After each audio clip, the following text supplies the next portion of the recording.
Luminous. Sound and light emerged as twins every time Leo hit the keys.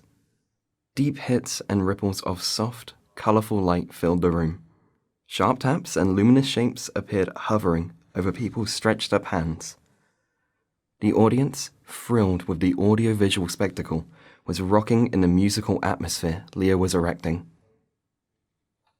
And how amazing it was to perform in this place. Leo had always been a regular in the round. As a teenager, he went to the youth center based here. Here, he learned to play music and experienced his first mixed reality musical performance. Years later, he had remained a regular visitor. He would hang out at the bar in the lobby after work from time to time, and rarely missed a Thursday's gig in a music room. Although Leo had been part of the local creative community since he was a teenager, being more reserved, he usually was on the audience's side. This time, he mustered the courage and swiped on the open call for local talent to perform at this year's Knowsley Summer Performance Festival. A few auditions and about a dozen rehearsals later, he was in the lineup for the opening night. The performing event attracted people from Knowsley and visitors from nearby areas who gathered at the courtyard of the Round this last Friday of June. Being able to experience music together on this summer night felt so liberating. People felt carefree and optimistic, like they were on holidays, temporarily leaving behind personal struggles and shared anxieties. Leo, on the other hand, was feeling restless. He had never played for such a large audience, and now he would do it with a piece he produced himself. He started somewhat anxiously, but everyone seemed to enjoy the ambience he created on that small stage. The vibe coming from the audience uplifted him. More confident, he began to soak the entire room in an atmosphere of sound and light. Soon, his audience was mesmerized. The piece was completed. He woke up his immersed audience with soft sounds and an almost imperceptible breath of light, and left the stage before the room was flooded with frantic likes. It was a good night for him.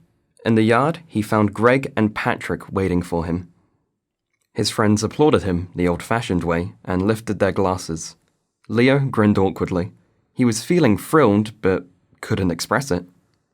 "Put the specs back on. The next show is about to begin," he urged them, so they would lift their attention from him.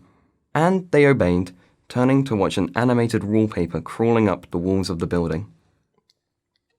"You were amazing in there."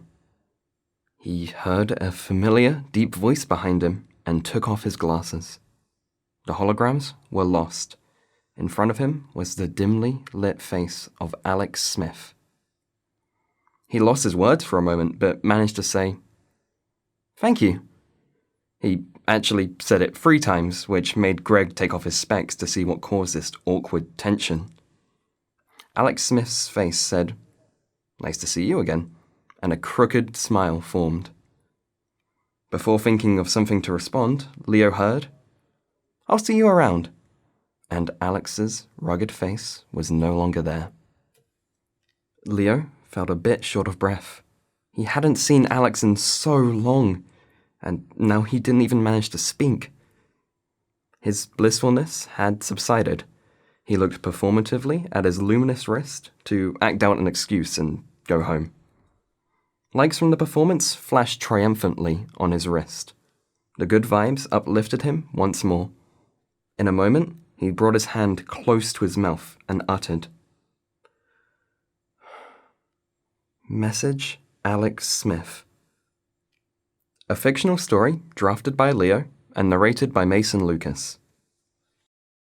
Please click on the last picture of the dome and follow the link to take a short survey regarding some ideas presented in the story. Your opinion matters.